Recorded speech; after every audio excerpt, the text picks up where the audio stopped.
Oh my goodness. Anyway. Big sighs. That feels like that felt like a Monday morning sigh, right? No, I know it's Tuesday. Well, it's Friday, kind of. But the sun's coming out. I'm better. You know, as excited, I love summer. You know that. I love heat. But I was so excited to hear the rain, all day Sunday, because it was overcast and people were coming in with raincoats and they were coming in with umbrellas. They were so full of hope. It was so nice to get some of that. You know, you just began to hear the little bit of it. And it's like, it's not enough, but it's been a good start. Like Sunday, Monday pretty much was drizzly. Skies are clearing today. And it's Tuesday. And we're recording for Friday, June 16th, because it's Friday. It's now time for Friday Crumbs from the Pop-Tarts. And that's us. That's us. Absolutely. A few more weeks of Pop-Tarts. Regular Pop-Tarts. Regular Pop-Tarts. And then we're going to bring in kind of the spicy Pop-Tarts. I know there's not spicy Pop-Tarts out in real life, but there will be here. We're going to bring spicy Pop-Tart. I think that's what we should call it. Spicy Pop-Tarts. And they're going to be guests. So it'll be the regular Pop-Tarts, that's us. And then there'll be an additional Pop-Tart. That's right. And it's going to be like pop-up Pop-Tarts. Say that 2 times fast. Pop-up Pop-Tarts. Pop-up spicy Pop-Tarts. Okay. So just throughout the summer sometime, and then we'll reconvene again in September. I think everybody is just energized to do something different during the summer. Absolutely, yes. So I think restrictions have been lessened so much, and I know that everybody's calendar is just full to bursting. Have fun. Honey, don't give Cyndi up your day Lauper. job. Don't give up your day job. And look at you all bright, and I'm the one wearing Snoopy on my chest. Yeah. What's up? I know, but I do love that shirt. I know. I do love that. Said ta-da. That's right. Except you said the first part of it in your head, not out loud. It says, after God made me, he said, ta-dum! I do so much in my head sometimes. It's it's hysterical. Don't you find though? I find particularly with my husband, he has half the conversation in his head, and then gives me the other half, right? And then it's like, can you give me some context in that? Well, we both go on tangents, right? We're off on it. So even this morning, I said, "Okay, what are we talking about now?" Oh, I know. I just jumped. Quantum leaps. She knew where she was going. I'm trying desperately to follow, right? It's Absolutely. like, okay, I'll keep up somehow. I'll keep up. It's fine. It's all It's like good. driving without any indicators, right? Oh, and that's a thing. Oh, I know Up here it is is. It's like, oh, I'm going to save the light bulb. I've never heard that before. I'm going to save the light bulb by not turning on my turn signal. I don't want to have to replace my But you know what's challenging with no turn signals, and they don't have them, are the big, huge farm implements. Like a combine or a spreader or something, and they're out on the highway, and you come up to it, and it's like, okay, you're going 40 kilometers an hour, and I don't know where you're going, and you don't want to pass it.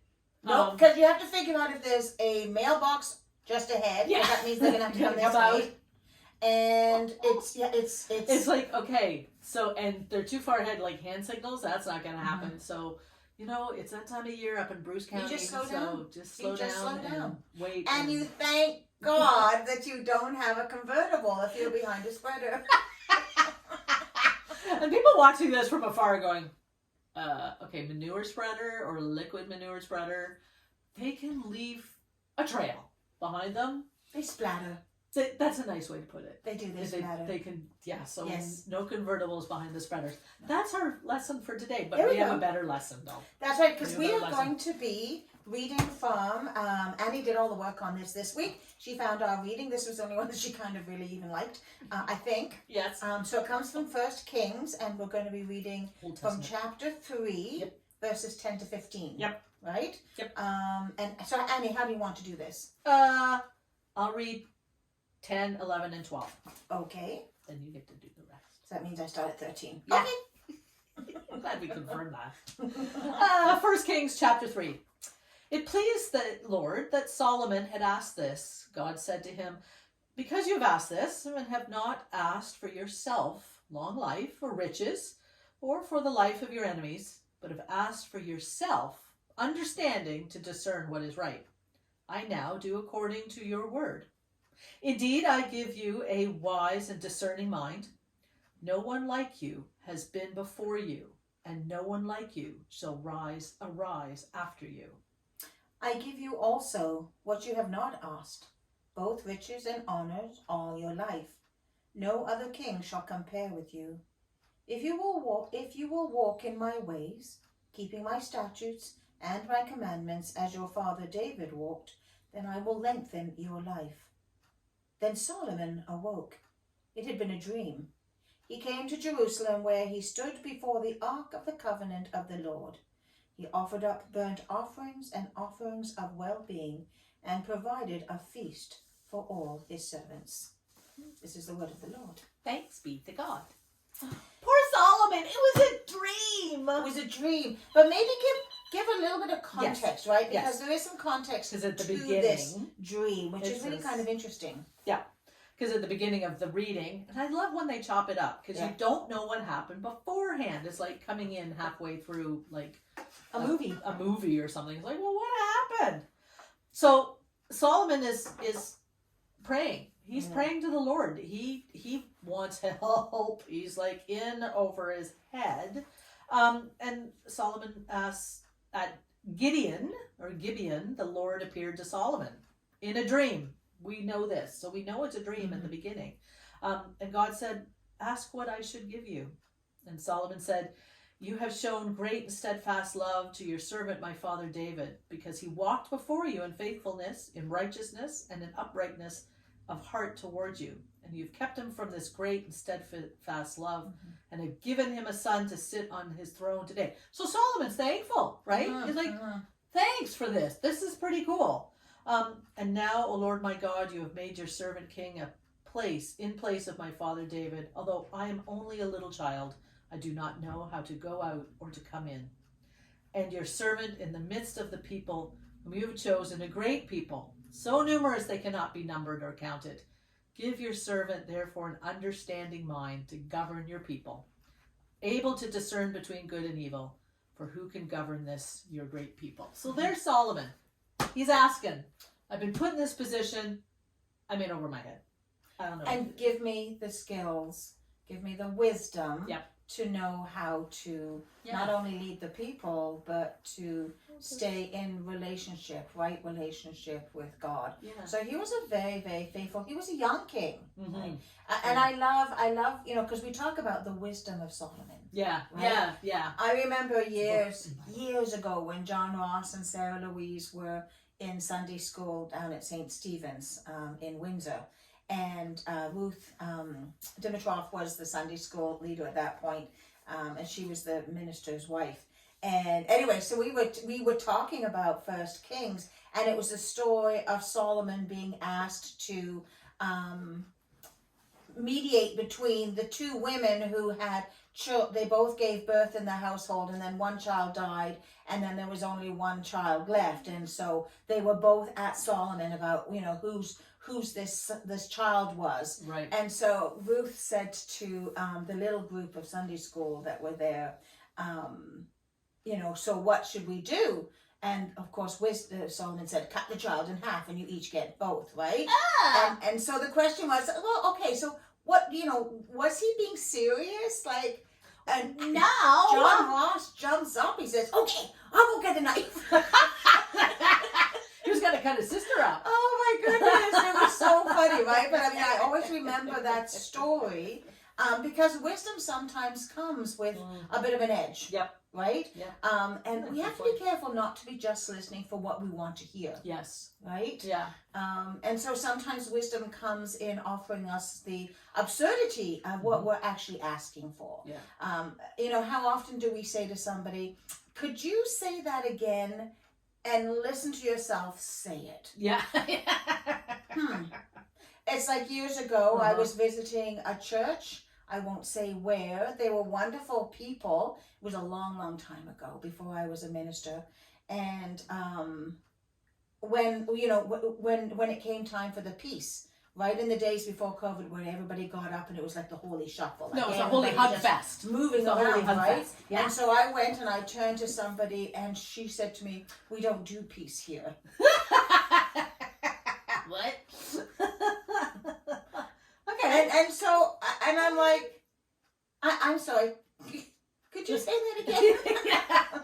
I didn't quite hear you. And as she said it, then she realized the absurdity of what she had said. Right. But it simply meant that they didn't exchange handshakes and all of that. The Holy Hug Fest. The Holy Hug Fest. But yeah, wisdom. Wisdom is a great thing, and it's something that.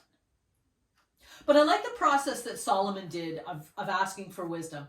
It says quite clearly it's in a dream. Well, sometimes when we pray, we're in a dreamlike state, right? It's quiet. It's maybe candles are lit. Maybe you need a certain place to pray. Maybe you pray while you're driving. Hopefully you're in a Zen state and actually focused at the same time, which is kind of interesting. But so Solomon's in I would assume, a quiet space.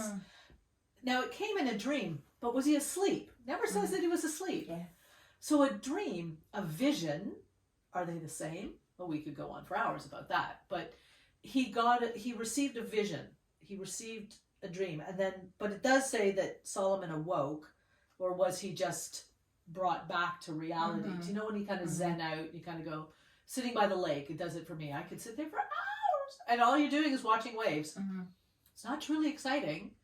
Nothing's like bursting into flames, or nothing's bursting out of the water. Maybe birds are flying down into the water, but and then he awoke. So I take that he wasn't actually sleeping. Maybe I'm wrong.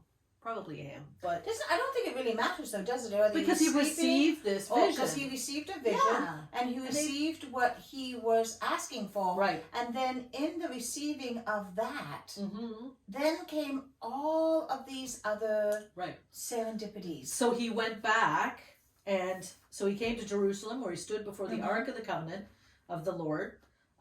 He offered up burnt offerings and offerings of well-being, and provided a feast for all his servants. That to me shows he was grateful. He went to an altar. He went to the ark, like the main altar of everything, the Ark of the Covenant, and he was grateful. Right? How many times have we thought about what we really want? We've received it in some kind of message or doors opening or something, and then gone somewhere afterwards and being grateful for that. Absolutely. Right? So I think that's what Solomon's praying for that. Like you said, young king, probably out of his element completely, not knowing what to do. And he prays to God and gets an answer. Cool! Isn't that what it's all about? As a result of the answer that he was given, because of what he had asked for. Yeah. Right? The wisdom, the discerning heart. Yeah. Then what follows though was all of those other things, right? The riches and the long life. But that was all wrapped up in isn't that the wisdom, right? We needed just a couple of things. We don't need the laundry list to come true. No. We need a couple of things. Wisdom and discernment. Okay. That's pretty good. Well, because what comes with wisdom and discernment? Peace. Right? Grace, hope, gratitude, right? All of that, all of that. So it seems like he asked for such a small thing, but it brings. But he was also articulate in what he's asking. I'm just a child. Usually, that's an indication that I don't know. When you say I'm a child, you think like a child because. Right. You think on basics. Or just young, right? Just young in a position, not having acquired the wisdom of the ages, right? Yeah, we could say that most folks have been down a road before or along those roads. They've got some wisdom in what's happened. They may share it with you, or they may not. You learn, right? Yeah. That's what God said. No, I'm not going to give you anything. No, you need to learn on your own, right? But no, God's a forgiving God and a loving God, and He gives. God provides what we need. Yeah, whether we want it or not. Right, and so there's another invitation from God that Solomon responds to. Yeah. Right. And so when we think about the wisdom of Solomon, it's that wisdom, maybe sometimes to know what to ask for. Ah, there it is. Right? What do we know? There's the ice cream truck. You may or may not hear it, but it's reminding me that Bible studies in 15 minutes. But it sounds like an ice cream truck. One time I'll have to send it and bring ice cream. There you go. Best ever! Here we go. But right, yeah, sometimes it's the wisdom to know what to ask for. Right. Right? Like sometimes if you're stuck in a place you don't know where to go, you want it to be fixed. Right, I get that. But there's a process before it can be fixed. Right. And if you can figure out what to ask for or what tool you need to fix something, it'll happen. But when we pray, are we really praying to, now there's what we actually do and what we're supposed to do, right? Yeah, okay. But when we're praying, are we praying to bend God's will to ours? Or are we praying that God will bend our will to God's? Ooh, say that again. So when we pray, yes, are we trying to bend God's will to ours? Right. Which I think sometimes we do, right? We Yeah. offer what's in our heart, but yeah, God, you prayer can do this really for me. is Can't you? about asking God to help bend our will to God's will. Right. So your will be done, right? So where is the wisdom, where is the discernment in us that allows for that place, that peace of prayer? Right. Right? When everything is just like, wow, way too beyond our skill set, beyond our control, beyond our own wisdom, beyond our own coping. God, your will be done, right? What does healing actually mean? That's the message of the day. Right. So don't try and bend God's will to ours, but ask God to bend our will to God's. Ta-da! I got nothing after that. There we go. Nothing. Wow. That's it. Well done. Well, That's why that's she's wearing the collar today. and the bright colors. And but a little jackety too, because it's kind of chilly. It was chilly when I came in this morning, but We'll not get so there. chilly that I actually had to put a coat on, or boots, or hat, or nothing. Like, I don't mind a little cardio jacket, right? As long as there's no socks on, you're fine. That's a bad word. Socks. Yeah. Oh my goodness. We go from Solomon to socks. How do we do that? Oh, The wisdom my of goodness. socks. The shade. The shape of socks. I won't even show you mine. I'm not doing Have it. you got your fun fancy ones on? You've always got. Ooh, Yes, I have my pretty purple cool camo socks purple on today. camo. Purple camo socks, yep. Nice. Well, Annie's happy. Annie's in her happy place with her socks and shoes on. I'm in my happy place with my sandals. My sand under the desk. If you ever come into my office, you'll see that there's a kitty litter box. Yeah, so many people say, oh, "Do you have a cat in here?" It took me forever to figure out what they were talking about. I have a bucket of sand under my desk Put her feet in the that I sand. can get my feet in the sand. Yes. It's a pain. It was a very, very, very generous and creative gift from one of my wardens during COVID. And it's still here. It's still here. So, Solomon, socks, sand, wisdom, Sunshine. sunshine, Sunshine's coming and out. ice cream Rugged. truck music. We've covered the whole gamut today. Oh my goodness. Oh. But until we see you each next week, Blessings some on of you will Washington. see you in church. But yes, blessings on your week. Take care and God bless. Bye-bye.